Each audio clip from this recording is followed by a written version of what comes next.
এ যুবক, মোবাইল চালাইয়া অন্যের চরিত্রের উপরে হামলা করেছো, অন্য মেয়ের উপরে। তোর বোনের ইজ্জতের উপরে যদি কেউ হামলা করতো, তুমি তো মেনে নিতে পারতা না। যদি এই চিন্তা করতা, তুমি অন্যের চরিত্রের উপর আক্রমণ করতে পারতা না। ও যুবকেরা ভালো করে শুনো, যুবতী বোনেরা ভালো করে শুনো। আজকে মোবাইলের দ্বারা কত যুবকের চরিত্র ধ্বংস করেছো রে বোনেরা। তোমার যদি একটা ভাই থাকে, সেই ভাইয়ের উপরে কোনো মেয়ে যদি চরিত্রের কলঙ্কের দাগ বসায়, তুমি বোন মেনে নিতে পারবা না। এই চিন্তা যদি অন্তরে নিতা, তুমি কোনো যুবকের চরিত্রে আক্রমণ করতে পারতা না। এরে আল্লাহর বান্দা বান্দিরা, বড় ভাই বলে আমার পছন্দের মেয়ে নাই, যা চাই এমন মেয়ে তো পাই না। ছোট ভাই একটা সুন্দরী রূপসী সম্ভ্রান্ত পরিবারের মাইয়া রেডি করলো, বড় ভাইরে প্রস্তাব দিল। বড় ভাই খোঁজ নিয়ে কয়, মইরা জামু, এই সম্ভ্রান্ত পরিবারের ফুটন্ত গোলাপ চাঁদের আলো মুখের চেহারাওয়ালা মেয়েটা বিয়া করুম না। এবার ছোট ভাই কয়, কি মাইয়া চাও বলো, তুমি একটু বলো। বড় ভাই ডাক দিয়া কয়, আমি এমন একটা মেয়ে চাই, আমার অর্ধাঙ্গিনী হবে, আমার স্ত্রী হবে, যেই স্ত্রী আমার হাতটা ধইরা আমাকে জান্নাতের মধ্যে ঢুকাইয়া দিবে। 2 নাম্বার, আমার স্ত্রী এমন আদর্শের হবে, একটা পুত্র সন্তান আমাকে আদর্শওয়ালা বানায় দিবে, যেই সন্তানটা উম্মতের জান্নাতের পথ দেখাবে, মানুষের জাহান্নাম থেকে বাঁচাবে। এই রকম গুণের একটা মেয়ে চাই। ছোট ভাই কয়, বিদায় নিলাম, তোমার কপালে বিয়া নাই। বড় ভাই ডাক দিয়ে কয়, ভালো করে শোন, আমার অন্তরের নিয়তে যদি কোনো ভেজাল না থাকে, আল্লাহর জন্যই যদি নিয়ত করি, একদিন আগে হোক একদিন পরে হোক, আল্লাহ আমার আশা পূরণ করবে, যদি আমার নিয়তে কোনো ভেজাল না থাকে। এই কথা বলে বড় ভাই চুপ হয়ে গেলেন। দীর্ঘ কিছুদিন পরে খবর পেলেন, পাশের এক এলাকায় মাঝে মাঝে একজন বুজুর্গ আইসা মসজিদে থাকে, দোয়া করে, এলাকাবাসী নিয়ে খতম পড়ে। ওই হুজুর হঠাৎ করে আইসা বলছেন, ওই বড় ভাই দৌড়াইয়া গেলেন দোয়া আনার জন্য। দোয়া আনতে গিয়া হুজুরের পাশে বসছেন, হুজুর আমার জন্য দোয়া করবেন। কথা বলতেছে, হঠাৎ ইতিমধ্যেই মসজিদের বাহিরের জানালা থেকে পর্দা রক্ষার স্বার্থে একটা যুবতী মেয়ে সালাম দিল। সালাম দিয়ে বলে, হযরত আমার আব্বা জান ঘরে আছে, অসুস্থ, একটু দোয়ার জন্য আসছি। আমি বাবার একমাত্র মেয়ে, দোয়ার জন্য আসছি। হুজুর বলে, তোমার বিয়া হয়েছে কিনা? বলে, না হয় নাই। হুজুর একটু দোয়া করবেন। দ্বিতীয় দোয়া, আল্লাহ যেন আমার একটা ভালো পাত্রের ব্যবস্থা করে দেয়। এবার কয়, কেমন পাত্র তুমি চাও, কেমন ছেলে তুমি চাও? বলে, আমি এমন একটা সুদর্শন, বুঝি না, এমন একটা চরিত্রবান পুরুষ আমি চাই, যেই পুরুষটা আমার হাত ধইরা আমাকে জান্নাতের মধ্যে নিয়ে যাবে, আর একটা পুত্র সন্তান আমাকে উপহার দিবে, যেই সন্তানটার মাধ্যমে লক্ষ লক্ষ মানুষ বিপদ থেকে মুক্তি পেয়ে জান্নাতের পথে যাবে। মেয়েটা এই কথা বলা মাত্র ওই বড় ভাই হুজুরের পাশে বৈশা কথাগুলো শুনলেন। মেয়েটা চলে গেল, হুজুরেরকে ডাক দিয়ে কয়, হুজুর আমার অন্তরের তামান্নাও তো এই রকম, যদি আপনি একটু মেহেরবানি করেন আমি মেয়েটাকে বিয়ে করব। হুজুর বলে, মেয়েটার ফ্যামিলি বড় গরিব। বলে, আমার গরিবের কিছু আসে যায় না, আমি চাই সচ্চরিত্র একটা মেয়ে আমাকে জান্নাতে নিয়ে যাবে, আমাকে পুত্র সন্তান আদর্শওয়ালা বানাবে। হুজুর প্রস্তাব দিয়া দোনোজনার মাধ্যমে বিয়ে করায় দিলেন। এবার স্বামী আর স্ত্রী দাম্পত্য জীবনের কাজ শুরু করলো। ফজরের নামাজে উঠতে একজনে যদি দেরি হয়, স্বামী আগে উঠে স্ত্রীরে ডাকে, স্ত্রী যদি আগে উঠে স্বামীকে ডাকে, উঠো নামাজ আদায় করো। মনে হয় যেন ঘরটা বেহেশতের বাগান হয়ে যাইতেছে। আর মোনাজাতে কয়, আল্লাহ নেককার একটা সন্তান তুমি পুত্র সন্তান দিও। দুইজন মিলিয়া যখন চোখের পানি ছেড়ে দোয়া করে, আল্লাহ তাআলা মহিলার গর্ভে একটা পুরুষের মাধ্যমে নেককার সন্তান দিলেন, যেই সন্তানটা জমিনের মধ্যে আসিয়া মায়ের আদর্শ পাইয়া গোটা সিরিয়া মিশর বিজয় করে বাইতুল মুকাদ্দাসের উপরে বেঈমান ইহুদির চক্রান্ত, ওই আল্লাহর বান্দা ওখান থেকে বাইতুল মুকাদ্দাসকে হস্তগত করলেন, দুনিয়ার শত কোটি মুসলমানকে বিজয়ের মালা পরাইলেন। ওই সন্তানের নাম ইতিহাসের পৃষ্ঠা খুলিয়া দেখো, অথবা গুগলে সার্চ দিয়ে দেখবা সুলতান সালাউদ্দিন আইয়ুবী। গুগলে সার্চ দিয়ে দেখো কেমন মায়ের কেমন সন্তান, সুলতান সালাউদ্দিন আইয়ুবী। সিরিয়াকে বিজয় করেছেন, মিশরে বিজয় করেছেন, বাইতুল মুকাদ্দাসকে বিজয় করেছেন। ইতিহাসের পৃষ্ঠায় সালাউদ্দিনের নাম স্বর্ণাক্ষরে লেখা।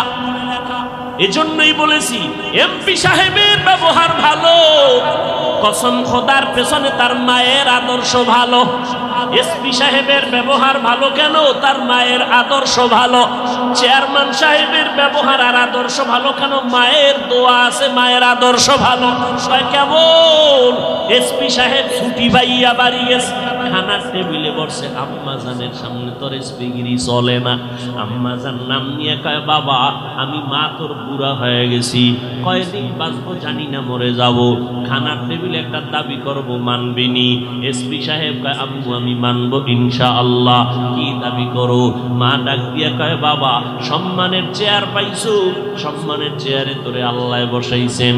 আমি মায়ের দাবি হইল, মরিয়া গেলে যাবি, রিজিকের মালিক আল্লাহ। কোনোদিন গরিবের উপরে জুলুম করবি না, হারাম টাকা খাবি না, মিথ্যা কথা বলবি না। এইবার আমি হাফিজুর রহমানের 13 বছরের বয়ান তার অন্তরে ঢুকে নাই। মা যখন একটু ওয়াদা করায় দিছে, এবার পাক্কা নিয়ত করছে, চেয়ারের মধ্যে বসছে আইসা, এবার দেখে টেবিলের তলে টাকার অবস্থা, কয় লাথি মেরে টাকা ফালায় দেও, আমার মায়ের কথা আমি অমান্য করব না। এই জন্য বলি রে যুবক, কপাল বুঝি মন্দ। কত যুবকের চেহারা দেখলে কলিজা ঠান্ডা হয়ে যায়, 5 বেলার নামাজ পড়ে, দাড়িওয়ালা, স্কুলে পড়ে, কিন্তু ব্যবহার এত ভালো, দেখা হলে সালামটা আগে দেয়, মোনাজাতে কান্না করে। অথচ তুমি মোনাজাত ধরো, তোমার চোখে পানি নাই। কারণটা কি রে বাবা? ওই মা বাবায় তোমার উপরে বেজার, গুনার কারণে আমার আল্লাহ তোমার উপরে বেজার। এখনো কি সময় নাই তওবা করবা? আল্লাহর কোরআনটা কি মিথ্যা মনে করেছো? নবীর কথা কি মিথ্যা মনে করেছো রে বাবা? সময় থাকতে এখনো সময় আছে, তওবা করে নাও। দুনিয়াটা কিছুই না, কত প্রাণ চলে গেল চোখের সামনে। আল্লাহর কাছে তওবা করো। আল্লাহর কোরআনের কথা মিথ্যা না রে বাবা। গুনাহ নিয়ে কবরে গেলে জাহান্নাম, নেক আমল নিয়ে কবরে যাবা জান্নাত পাইবা। ও আল্লাহর বান্দারা, হেদায়েতের মালিক আমার আল্লাহ। আবু জাহাল 13 বছর নবীর বয়ান শুনলো, তারপরও নবীর আদর্শ মানলো না, কালেমা পড়লো না। ওদিকে ওমরের মতো বান্দা তরবারি নিয়া নবীর গর্দান কাটতে গিয়া এক পর্যায়ে হেদায়েতের মালা গলায় নিয়ে আসলো। এই জমিনে আবু জাহালের মতো শক্ত অন্তরওয়ালা কিছু মানুষ, হাজারো বয়ানে তাদের দিল নরম হবে না, তওবা করবে না। আবার একদল ওমরের মতো বান্দা প্যান্ডেলে গুনাহ নিয়ে ঢুকবে, হঠাৎ মরণের কথা স্মরণ হবে, গুনার কথা স্মরণ হবে, চোখের পানি ছেড়ে ডাকবে, ও দয়ার মালিক, জীবনটা গুনায় কাটাইলাম, শয়তানের ধোকায় পড়ে আর গুনাহ করব না। গুনার কারণে হাত না পাক, চোখ না পাক, জিহ্বা না পাক, অন্তর না পাক, আজকে থেকে তওবা করে নিলাম। জীবনে মরিয়া গেলে নামাজ ছাড়ব না, আর কোনোদিন মা বাবারে কষ্ট দিব না, উলামায়ে কেরামের বিরোধিতা করে গুনাহগার হব না, নবীর তরিকা মেনে চলব, দেশের বিরুদ্ধে জাতির বিরুদ্ধে কোনো ষড়যন্ত্র করব না। ওমরের মতো হেদায়েতের মালা পরিয়া বান্দা বিদায় নিবে। ও আল্লাহর বান্দারা, যাদের গুনার কথা স্মরণ হয়, কবরের আযাবের কথা মনে হয়, আল্লাহর কাছে মনে মনে ডাকেন আর তওবা করেন, আর নামাজ ছাড়বেন না, বেপরদায় চলবেন না, দাড়ি আর কাটবেন না, নবীর তরিকার বাহিরে চলবেন না। এই রবিউল আউয়ালে নবীর আদর্শের মালাটা গলায় লাগান, আর উলামায়ে কেরামের পরামর্শ নিয়ে চলবেন, মা বাবার দোয়া নিয়ে চলবেন। কারণ মায়ের দোয়া ছাড়া আমি বান্দা ঠান্ডা চেয়ারে বসতে পারি নাই। মা বাবার চোখের পানির কারণে যুবক তুমি পরীক্ষায় পাশ করেছো, মা বাবার চোখের পানি আর দোয়ার দ্বারা আজকে তুমি টাকা পয়সা বাড়ি গাড়ির মালিক হয়েছো। অতএব মা বাবার দোয়া নিয়ে সামনে আগাইবা, আর নামাজ ছাড়বা না, গুনাহ করবা না, নবীর তরিকার বাহিরে চলবা না। তওবা করার মতো যদি অন্তর তৈরি হয়, মুনাফিকি যদি না থাকে, খাঁটি তওবার নিয়তে দুটো হাত আল্লাহকে দেখায়া দাও। আয় আল্লাহ, হাতগুলো কবুল করে নেন, তওবা কবুল করে নেন, তওবার উপরে মজবুত হইয়া চলার তৌফিক দান করেন, আমিন। আরাআইতাল্লাযী ইউকাযযিবু বিদ্দীন ফাযালিকাল্লাযী ইয়াদউল ইয়াতীম ওয়ালা ইয়াহুদ্দু আলা তাআমিল মিসকিন ফাওয়াইলুল লিল মুসাল্লিন। আল্লাহ কয়, ওয়াইল নামক একটা নিকৃষ্ট জাহান্নাম আছে, এটা আমি বানাইছি মুসল্লিদের জন্য।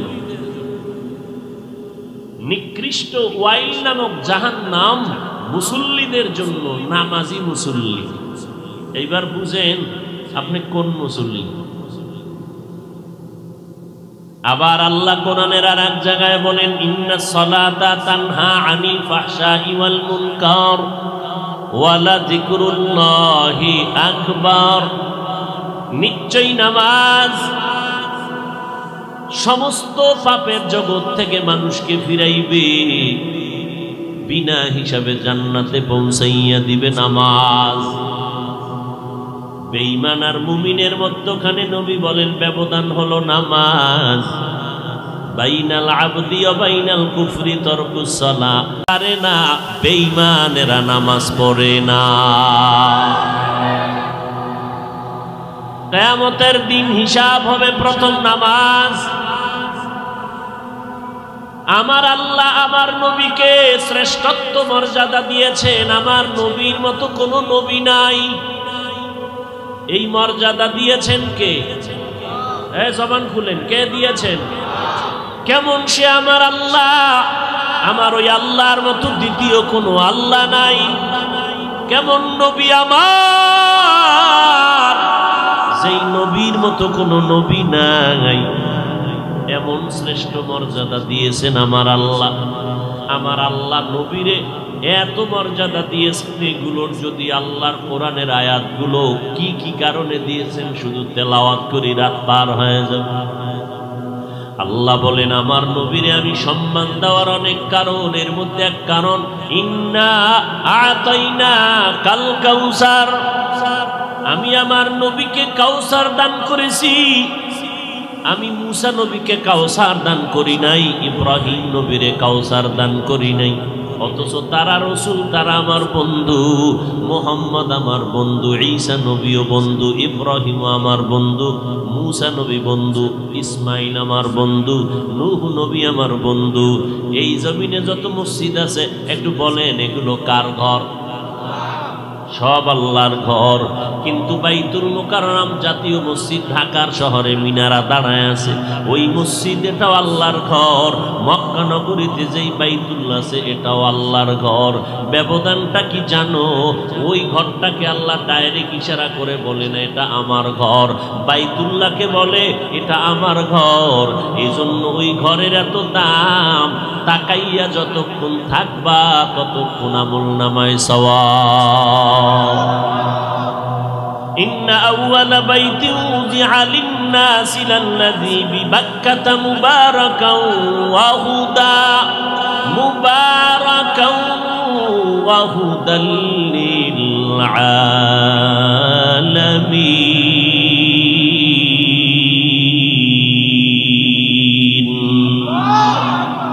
কালামে জিন্দা কুরআনে হাকিম, হিকমতে উলা ইয়াজালসতু কদিম বখা কুরআ কালামুল্লাহ বশনো কদিমাস্তি কদিমাস্তি নইনো।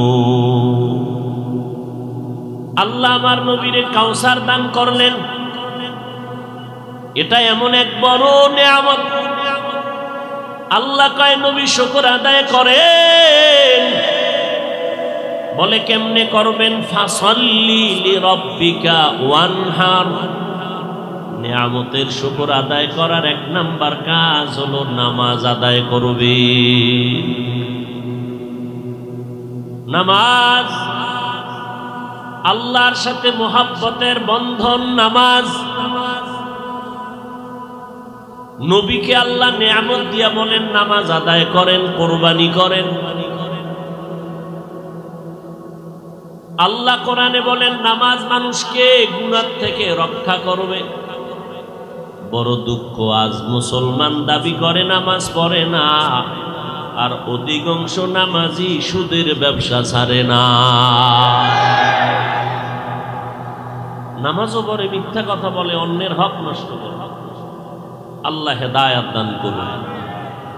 মা আতাকুমুর রাসূলু ফাখুযুহু। আল্লাহ বলেন ওই সমস্ত জিনিস আঁকড়াইয়া ধরো যা আমার রাসূল নিয়ে আসছেন। ওয়া মা নাহাকুম আনহু ফান্তাহু। যে বিষয় নবী নিষেধ করেছেন তার থেকে তোমরা ফিরে থাকো। নবী কি নিয়ে আসছেন, কি রেখে গেলেন?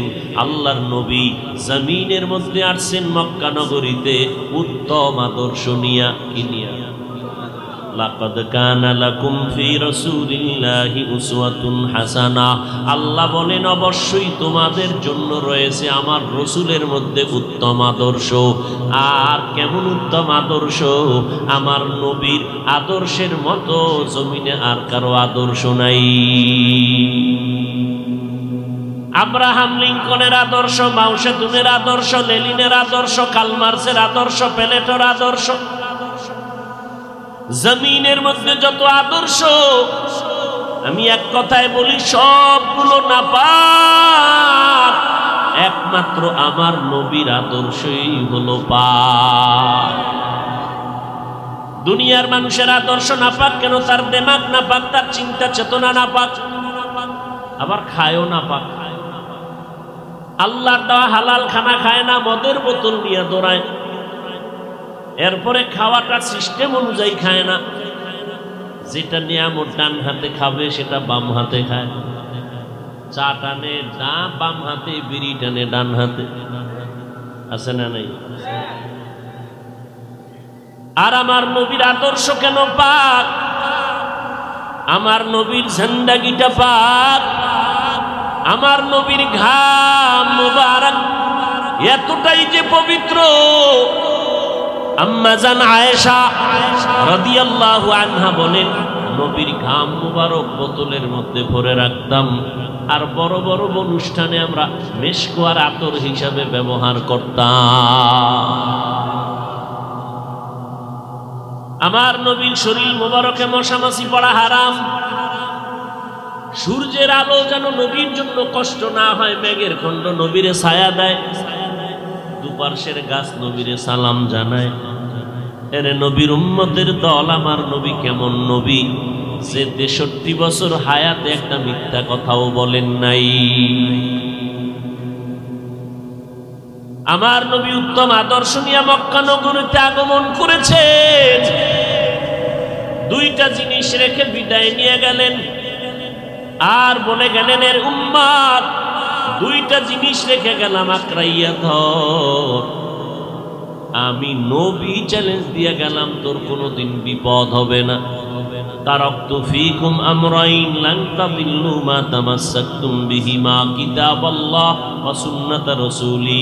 এক নাম্বার আঁকড়াইয়া ধরো আল্লাহর কিতাব কোরআন, দ্বিতীয় আঁকড়াইয়া ধরো নবীর সুন্নাত। দুকু যাও সুন্নতে আহমদ কুজা পা মুহাম্মদ গায়বুয়াত নিসবতরা।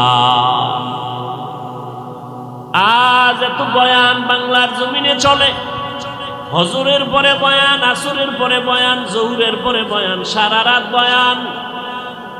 নবীর শানের এত বয়ান, তাবলীগওয়ালাদের বয়ান, পীর সাহেবদের বয়ান, জুমার দিন খতিব সাহেবদের বয়ান, সবাই বয়ান করে বলে নবীর আদর্শের মালা গলায় লাগাও, নামাজ পড়ো।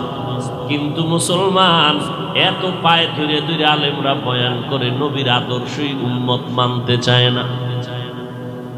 ওলামায়ে কেরাম নবীর পাগল যারা তারাও মুসলমান, আপনারাও মুসলমান, আমরাও নবীর উম্মত, আপনারাও নবীর উম্মত। আপনাদের আমাদের ধর্ম এক, আপনাদের আল্লাহ আমাদের আল্লাহ এক, আপনাদের নবী আমাদের নবী এক, আপনাদের কাবা আমাদের কাবা এক, আপনাদের কোরআন আমাদের কোরআন এক। দুনিয়াতে আসছি সিস্টেম এক, বিদায় হব কাফরের সংখ্যা হবে 3টা, তাও এক, কালার হবে আলাদা। কসবার মানুষ মরলে কাপড়ের কালার হবে সবুজ, কি হবে? তাবলিগওয়ালাদেরটা আর এক কালার। কালার নিয়ে কিলাকিলি কেন? কে সবুজ কে সাদায় নিয়ে কিলাকিলি কেন? মরণকালে সবার কাপড়ের কালার হবে এক, কবরের সাইজও হবে এক, দাফন দিয়ে সব চলে যাবে। 2জন ফেরেশতা আসবে, প্রশ্ন করবে 3টা, তাও সবার বেলায় এক। রবের পরিচয় দাও, ধর্মের পরিচয় দাও, রহমাতুল লিল আলামিনের পরিচয় দাও। তুমি ধনী না গরিব, শিক্ষিত না মূর্খ, কোনো প্রশ্ন নাই, প্রশ্ন 3টা। দুনিয়াতে পরীক্ষার হলে যাওয়ার আগে কোন পরীক্ষার্থী যদি প্রশ্নটা আগে জানতে পারে, বিনা প্রতিদ্বন্দ্বিতায় পাস, প্রশ্ন ফাঁস হয়ে গেলে তার চাকরি নাই। কিন্তু আমার মালিক বলে, ও বান্দা, কবরে যাওয়ার আগে 3টা প্রশ্ন করা হবে, আগেই ফাঁস করে দিলাম। এরপরেও যদি পাস করতে না পারো, শাস্তি হবে বড় কঠিন। প্রশ্ন ফাঁস করে দিলাম। হিন্দুদের ধর্ম আলাদা, আদর্শ আলাদা, ইহুদির ধর্ম আলাদা, আদর্শ আলাদা, খ্রিস্টানের ধর্ম আলাদা, আদর্শ আলাদা, মুসলমানের ধর্ম এক, আদর্শ তো হবে এক। আজকে আমরা নবীর আশিক, নবীর মোহাব্বতে যারা ওলামায়ে কেরাম চলে, তারা টুপি মাথায় না দিলে ভাল লাগে না, লজ্জা লাগে। আর তুমি মুসলমান, তোমার টুপি মাথায় দিলে লজ্জা লাগে। ওলামায়ে কেরাম আহলে হক দাড়িটা লম্বা না করতে লজ্জা পায়, আর তুমি দাড়ি রাখলে লজ্জা পাও। আমাদের ওলামায়ে কেরাম নামাজ না পড়লে লজ্জা লাগে, আর তোমার নামাজ পড়তে লজ্জা লাগে। আমাদের নবীর আশিক ওলামায়ে কেরাম নবীর সুন্নাত অনুযায়ী, নবীর তরিকায় চলে, নামাজ না পড়তে লজ্জা পায়। তোমার নামাজ পড়তে বড় লজ্জা লাগে, মসজিদে ঢুকতে লজ্জা লাগে। এই বাহাদুরি কেন রে বাবা? কয়দিন এই জমিনের মধ্যে বসবাস করো? তোমার পায়ে ধরে ধরে এত বিনয়ের সাথে বলা হয়, এরপরেও তুমি চ্যালেঞ্জ দিয়া আলেমদের বিরুদ্ধাচরণ করো। টুপি মাথায় দিব না, কার শক্তি আছে টুপি দিবে? আমি নামাজ পড়বো না, কার শক্তি আছে আমাকে নামাজের বারান্দায় নিবে? ও বাবা, যতই বাহাদুরি করো, নমরুদ, হামান, সাদ্দাদের মতো বাহাদুর হতে পারো নাই, পারবাও না। আল্লাহ এদেরকে ধ্বংস করে দিয়েছেন। আজকে বড় দুঃখ লাগে, হিন্দুদের মন্দিরে গিয়া যদি 6 মাস ডেলি 1 ঘন্টা করে বয়ান করতাম, আমার অন্তর বলে ইনশাআল্লাহ, আল্লাহর উপরে ভরসা করে বলি, 6 মাস বয়ান করলে হিন্দুদের সব মন্দিরের, হিন্দু পাড়ার সবাই নবীর পাগল হয়ে যাইত। কিন্তু 12টা মাস খানা নাই, ঘুম নাই, মুসলমানের পিছনে বয়ান করি, পাও ধরে ধরে বয়ান কইরা তো একবারও বলি নাই ব্যবসায়ীরা ব্যবসা ছেড়ে দাও, ও চাকরিজীবীরা চাকরি ছেড়ে দাও, ও স্কুলে পড়ুয়ারা স্কুল ছেড়ে দাও, একবার ওই কথা বলি না। কলেজওয়ালারা কলেজ ছেড়ে দাও, ব্যবসা ছেড়ে দাও, চাকরি ছেড়ে দাও, একবারও বলি না। লম্বা টুপি লাগাও, পাঁচকল্লি টুপি লাগাও, একবারও বলি না। কওমি মাদ্রাসায় না পড়লে গুনাহ হবে, জীবনে বলি নাই।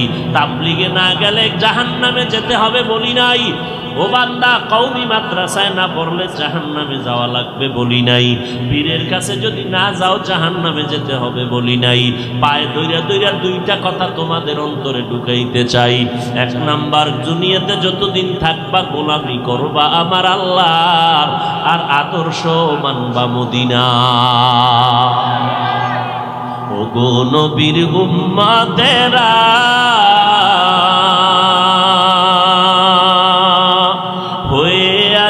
দিশাহারা,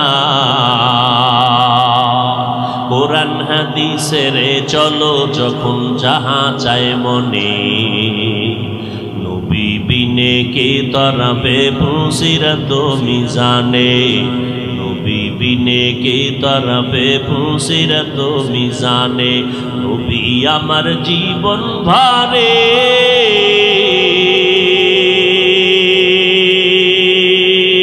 দিনের লাগি কষ্ট করে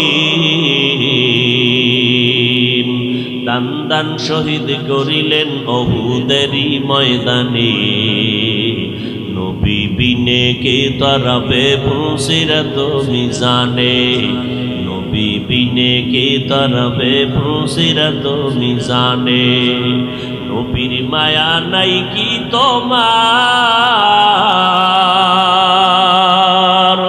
কেমনে দুঃখ দাও যে আবার দরুদ পড়ো স্মরণ করো প্রথম ঘাটি কাফনে নবী বিনে কে তরফে ফুসিরত মিজানে নবী বিনে কে তরফে ফুসিরত মিজানে। আপনাদের ঘুম আসতেছে? বাঙালির ঘুম আসেনি, গজবের মোবাইল কেড়ে নিছে ঘুম। সারাটা রাত বিছানায় শুইয়া মোবাইলের দিয়ে তাকাইয়া কবিরা গুনাহ করে করে কাটাইছরে যুবক।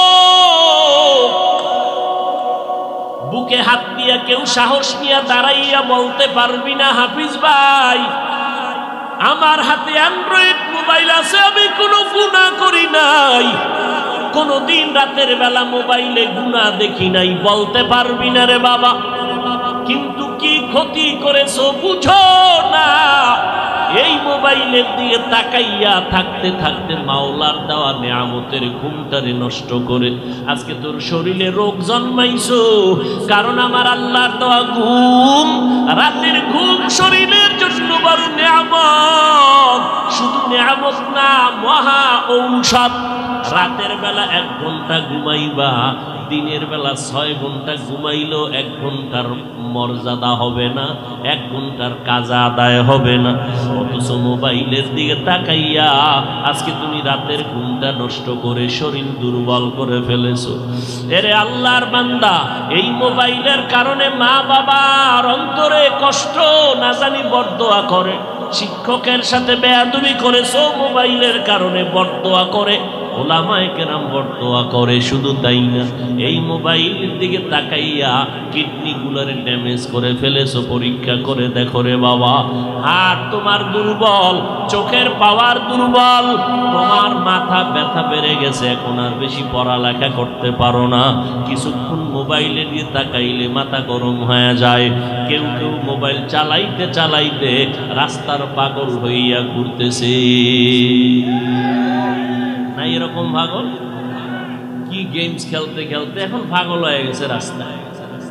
এরে পর্দার আড়ালের আম্মা জানো, আব্বা জানেরা, একটা সন্তান ভালো হবে না খারাপ হবে, মদিনার নবী বলেন এটা নির্ভর করে মা বাবার আদর্শের উপরে। ক্বালান নবী সাল্লাল্লাহু আলাইহি ওয়া আলিহি ওয়া সাল্লাম, মা মিন মাউলুদিন ইল্লা ইউলাদু আলাল ফিতরা ফাআবাওয়াহু ইউহাব্বিদানিহি আও ইউনাজ্জিসানিহি আও ইউমাজ্জিসানিহি ইলা আখিরিল হাদিস। পয়গম্বর বলেন, এই উম্মত, মা বাবায় সন্তানের মূর্তি পূজারি বানায়, অগ্নি পূজারি বানায়, কিন্তু সন্তানটা ভালো ইমানের আলো নিয়ে জমিনে আসে, মা বাবায় তারে গায়রুল্লাহর গোলাম বানায় দেয়।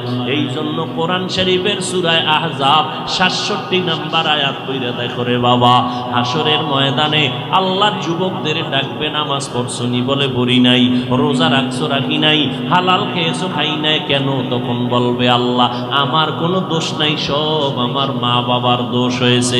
রব্বানা ইন্না আতা'না সাদাতানা ওয়া কুবারানা ফাআদাল্লুনাস সাবিলা। আমার আব্বা আম্মা কোনোদিন নামাজের দাওয়াত দেয় নাই, এজন্য বিশ্ববরেণ্য দার্শনিক ওলিয়ে কামেল ইমাম গজালি রাহমাতুল্লাহি আলাইহি লিখেছেন প্রত্যেকটা সন্তানের জন্য বাবা মায়ের মধ্যে মা হইল আসল, কারণ সন্তান বাবার থেকে মায়ের কাছে সময় কাটায় বেশি, মাকে দেখে দেখে ফলো করে শিখে বেশি। এজন্য মায়ের আদর্শ হতে হবে ভালো। নবীজি এই জন্য মায়ের মর্যাদা বাড়ায় দিয়েছেন 3 বার। শুধু তাই না, নবী বলেন নারী জাতি জমিনের মধ্যে উত্তম সম্পদ। মায়ের আদর্শ দেখে সন্তান ভালো হয়। এসপি সাহেবের ব্যবহার বড় ভালো, এমপি সাহেবের ব্যবহার ভালো, ওসি সাহেবের ব্যবহার ভালো, চেয়ারম্যানের ব্যবহার ভালো। আল্লাহর কসম, এটা তার ব্যক্তিগত ক্রেডিট না, মায়ের আদর্শ ভালো, এই জন্য ভালো। মা আপনার আদর্শের দ্বারা সন্তান ভালো হবে। ছোট একটা বাচ্চা বাবার হাতে ধরে গেছে বাজারে, ফল কিনবে কাঁচা বাজারের পাশে। বাচ্চা হাতে ধরা, ফল কিনার আগেই বাচ্চার দোকান থেকে একটা ফল কিনে মুখে, ফল ধরে মুখে দিল। বাবার লজ্জায় মাথা হেঁট হয়ে গেল। আমি ফল কিনি নাই, অন্যের ফল না জিজ্ঞাস করে ধরা, এটা তো অপরাধ।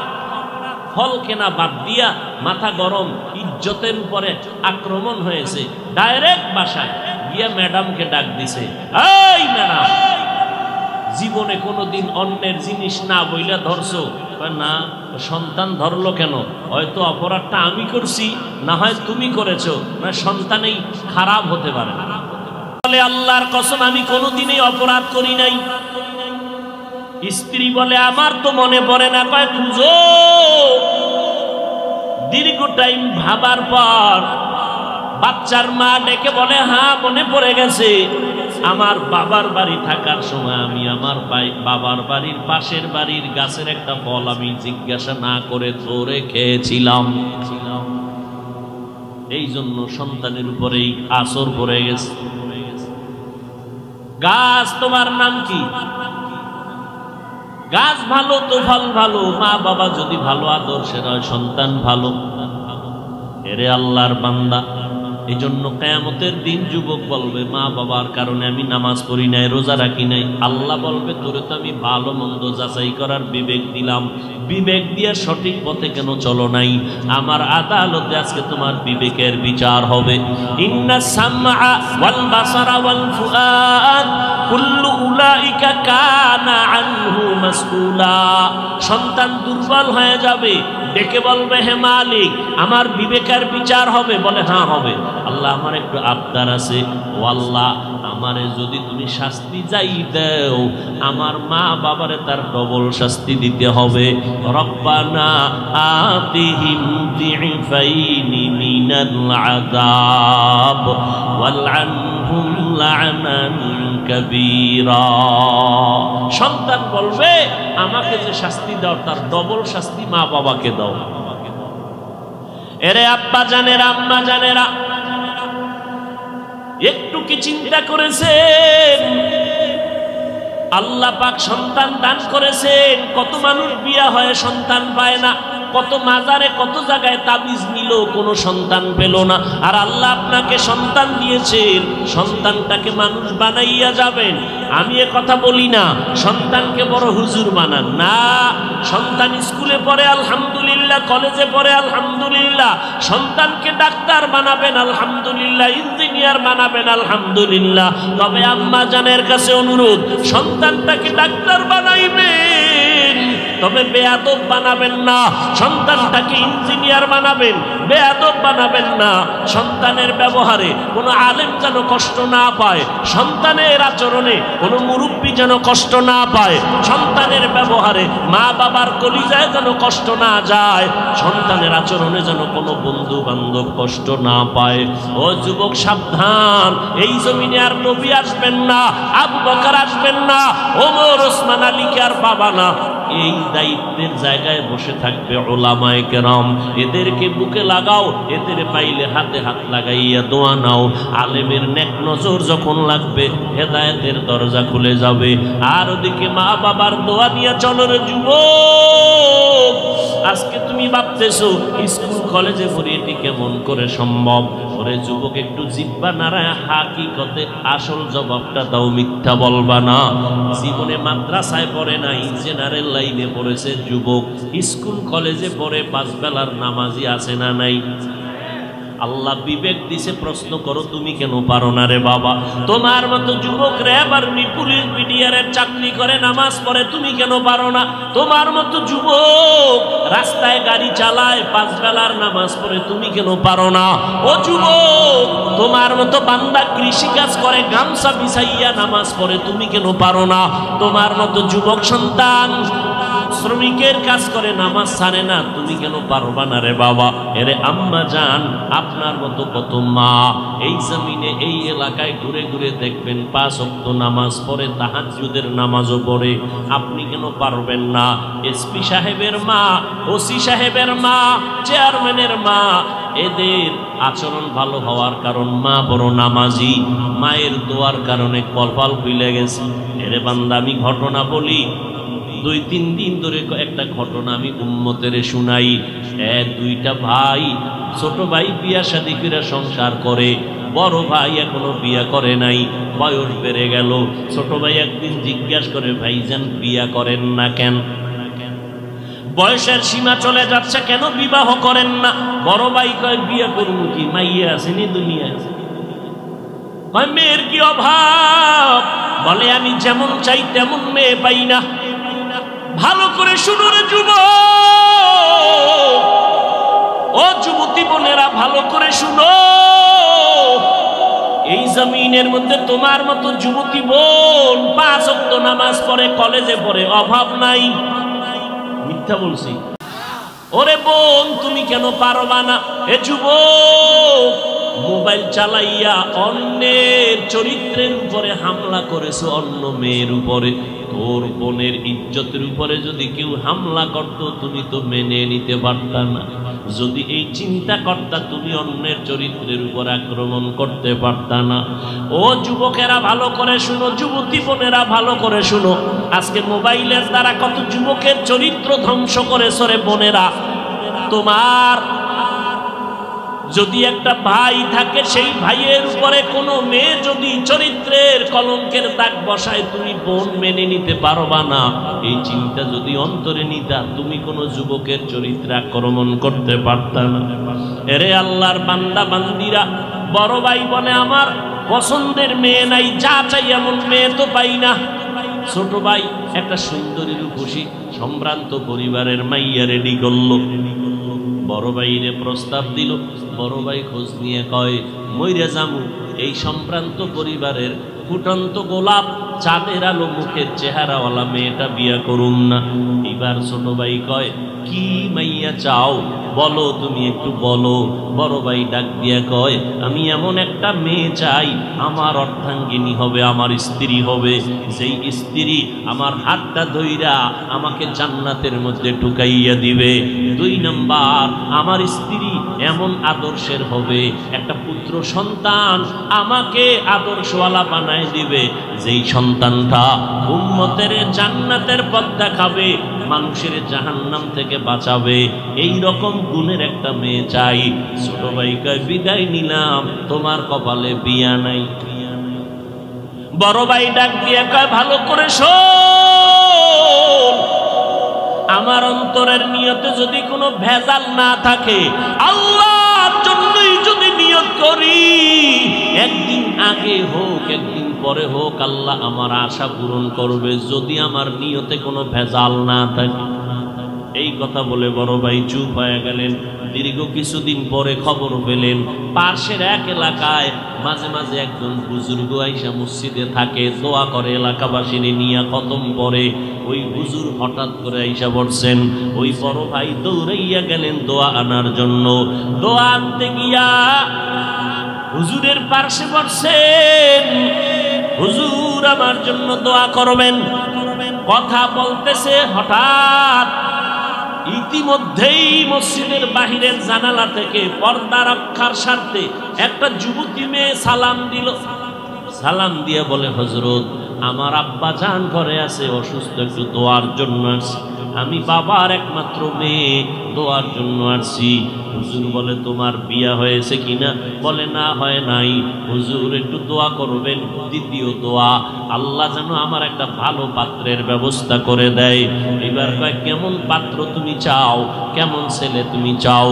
বলে আমি এমন একটা সুদর্শন, বুঝি না, এমন একটা চরিত্রবান পুরুষ আমি চাই, যেই পুরুষটা আমার হাত ধইরা আমাকে জান্নাতের মধ্যে নিয়ে যাবে, আর একটা পুত্র সন্তান আমাকে উপহার দিবে, যেই সন্তানটার মাধ্যমে লক্ষ লক্ষ মানুষ বিপদ থেকে মুক্তি পেয়ে জান্নাতের পথে যাবে। মেয়েটা এই কথা বলা মাত্র ওই বড় ভাই হুজুরের পাশে বৈশা কথাগুলো শুনলেন। মেয়েটা চলে গেল, হুজুরেরকে ডাক দিয়ে কয় হুজুর আমার অন্তরের তামান্নাও তো এইরকম, যদি আপনি একটু মেহেরবানি করেন আমি মেয়েটাকে বিয়ে করব। হুজুর বলে মেয়েটার ফ্যামিলি বড় গরিব। বলে আমার গরিবের কিছু আসে যায় না, আমি চাই সচ্চরিত্র একটা মেয়ে আমাকে জান্নাতে নিয়ে যাবে, আমাকে পুত্র সন্তান আদর্শওয়ালা বানাবে। হুজুর প্রস্তাব দিয়া দোনোজনার মাধ্যমে বিয়ে করায় দিলেন।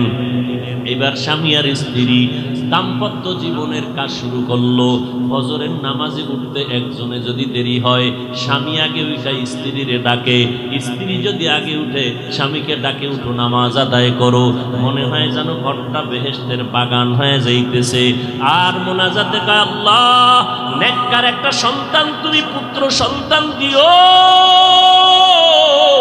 দুইজন মিলিয়া যখন চোখের পানি ছেড়ে দোয়া করে, আল্লাহ তাআলা মহিলার গর্ভে একটা পুরুষের মাধ্যমে নেককার সন্তান দিলেন, যেই সন্তানটা জমিনের মধ্যে আসিয়া মায়ের আদর্শ পাইয়া গোটা সিরিয়া মিশর বিজয় করে বাইতুল মুকাদ্দাসের উপরে বেঈমান ইহুদির চক্রান্ত, ওই আল্লাহর বান্দা ওখান থেকে বাইতুল মুকাদ্দাসকে হস্তগত করলেন। দুনিয়ার শত কোটি মুসলমানকে বিজয়ের মালা পরাইলেন। ওই সন্তানের নাম ইতিহাসের পৃষ্ঠা খুলিয়া দেখো, অথবা গুগলে সার্চ দিয়ে দেখবা সুলতান সালাউদ্দিন আইয়ুবী। গুগলে সার্চ দিয়ে দেখো কেমন মায়ের কেমন সন্তান, সুলতান সালাউদ্দিন আইয়ুবী। সিরিয়াকে বিজয় করেছেন, মিশরে বিজয় করেছেন, বাইতুল মুকাদ্দাসকে বিজয় করেছেন। ইতিহাসের পৃষ্ঠায় সালাউদ্দিনের নাম স্বর্ণাক্ষরে লেখা। এজন্যই বলেছি এমপি সাহেবের ব্যবহার ভালো, কসম খোদার পেছনে তার মায়ের আদর্শ ভালো। এসপি সাহেবের ব্যবহার ভালো কেন? তার মায়ের আদর্শ ভালো। চেয়ারম্যান সাহেবের ব্যবহার আর আদর্শ ভালো কেন? মায়ের দোয়া আছে, মায়ের আদর্শ ভালো। কেমন এসপি সাহেব ছুটি পাইয়া বাড়ি গেছে, খানার টেবিলে বসে, আম্মা জানের সামনে তোর এসপিগিরি চলে না। আম্মা জান নাম নিয়ে কয় বাবা আমি মা তোর বুড়া হয়ে গেছি, কয়দিন বাঁচবো জানি না, মরে যাব। খানার টেবিলে একটা দাবি করবো, মানবিনি? এসপি সাহেব কয় আম্মু আমি মানবো ইনশাআল্লাহ। কি দাবি করো? মা ডাক দিয়ে কয় বাবা সম্মানের চেয়ার পাইছো, সম্মানের চেয়ারে তোরে আল্লাহ বসাইছেন। আমি মায়ের দাবি হইল মরিয়া গেলে যাবি, রিজিকের মালিক আল্লাহ, কোনোদিন গরিবের উপরে জুলুম করবি না, হারাম টাকা খাবি না, মিথ্যা কথা বলবি না। এইবার আমি হাফিজুর রহমানের 13 বছরের বয়ান তার অন্তরে ঢুকে নাই। মা যখন একটু ওয়াদা করায় দিছে, এবার পাক্কা নিয়ত করছে, চেয়ারের মধ্যে বসে আইসা এবার দেখে টেবিলের তলে টাকার অবস্থা, কয় লাথি মেরে টাকা ফালায় দেও, আমার মায়ের কথা আমি অমান্য করব না। এই জন্য বলি রে যুবক, কপাল বুঝি বন্ধ। কত যুবকের চেহারা দেখলে কলিজা ঠান্ডা হয়ে যায়, 5 বেলার নামাজ পড়ে, দাড়িওয়ালা, স্কুলে পড়ে, কিন্তু ব্যবহার এত ভালো, দেখা হলে সালামটা আগে দেয়, মোনাজাতে কান্না করে, অথচ তুমি মোনাজাত ধরো তোমার চোখে পানি নাই। কারণটা কি রে বাবা? ওই মা বাবা তোমার উপরে বেজার, গুনার কারণে আমার আল্লাহ তোমার উপরে বেজার। এখনো কি সময় নাই তওবা করবা? আল্লাহর কোরআনটা কি মিথ্যা মনে করেছো? নবীর কথা কি মিথ্যা মনে করেছো রে বাবা? সময় থাকতে কোনো সময় আছে, তওবা করে নাও। দুনিয়াটা কিছুই না, কত প্রাণ চলে গেল চোখের সামনে। আল্লাহর কাছে তওবা করো। আল্লাহর কোরআনের কথা মিথ্যা না রে বাবা। গুনাহ নিয়ে কবরে গেলে জাহান্নাম, নেক আমল নিয়ে কবরে যাবা জান্নাত পাইবা। ও আল্লাহর বান্দারা, হেদায়েতের মালিক আমার আল্লাহ। আবু জাহাল 13 বছর নবীর বয়ান শুনলো, তারপর নবীর আদর্শ মানলো না, কালেমা পড়লো না। ওদিকে ওমরের মতো বান্দা তরবারি নিয়া নবীর গর্দান কাটতে গিয়া এক পর্যায়ে হেদায়েতের মালা গলায় নিয়ে আসলো। এই জমিনে আবু জাহালের মতো শক্ত অন্তরওয়ালা কিছু মানুষ, হাজারো বয়ানে তাদের দিল নরম হবে না, তওবা করবে না। আবার একদল ওমরের মতো বান্দা প্যান্ডেলে গুনাহ নিয়ে ঢুকবে, হঠাৎ মরণের কথা স্মরণ হবে, গুনার কথা স্মরণ হবে, চোখের পানি ছেড়ে ডাকবে, ও দয়ার মালিক, জীবনটা গুনায় কাটাইলাম, শয়তানের ধোকায় পড়ে আর গুনাহ করব না। গুনার কারণে হাত না পাক, চোখ না পাক, জিহ্বা না পাক, অন্তর না পাক, আজকে থেকে তওবা করে নিলাম। জীবনে মরিয়া গেলে নামাজ ছাড়ব না, আর কোনোদিন মা বাবারে কষ্ট দিব না, উলামায়ে কেরামের বিরোধিতা করে গুনাহগার হব না, নবীর তরিকা মেনে চলব, দেশের বিরুদ্ধে জাতির বিরুদ্ধে কোনো ষড়যন্ত্র করব না। ওমরের মতো হেদায়েতের মালা পরিয়া বান্দা বিদায় নিবে। ও আল্লাহর বান্দারা, যাদের গুনার কথা স্মরণ হয়, কবরের আযাবের কথা মনে হয়, আল্লাহর কাছে মনে মনে ডাকেন আর তওবা করেন, আর নামাজ ছাড়বেন না, বেপরদায় চলবেন না, দাড়ি আর কাটবেন না, নবীর তরিকার বাহিরে চলবেন না। এই রবিউল আউয়ালে নবীর আদর্শের মালাটা গলায় লাগান, আর উলামায়ে কেরামের পরামর্শ নিয়ে চলবেন, মা বাবার দোয়া নিয়ে চলবেন। কারণ মায়ের দোয়া ছাড়া আমি বান্দা চেয়ারে বসতে পারি নাই। মা বাবার চোখের পানির কারণে যুবক তুমি পরীক্ষায় পাশ করেছো, মা বাবার চোখের পানি আর দোয়ার দ্বারা আজকে তুমি টাকা পয়সা বাড়ি গাড়ির মালিক হয়েছো। অতএব মা বাবার দোয়া নিয়ে সামনে আগাইবা, আর নামাজ ছাড়বা না, গুনাহ করবা না, নবীর তরিকার বাহিরে চলবা না। তওবা করার মতো যদি অন্তর তৈরি হয়, মুনাফিকি যদি না থাকে, খাঁটি তওবার নিয়তে দুটো হাত আল্লাহকে দেখায়া দাও। আয় আল্লাহ, হাতগুলো কবুল করে নেন, তওবা কবুল করে নেন, তওবার উপরে মজবুত হইয়া চলার তৌফিক দান করেন, আমিন।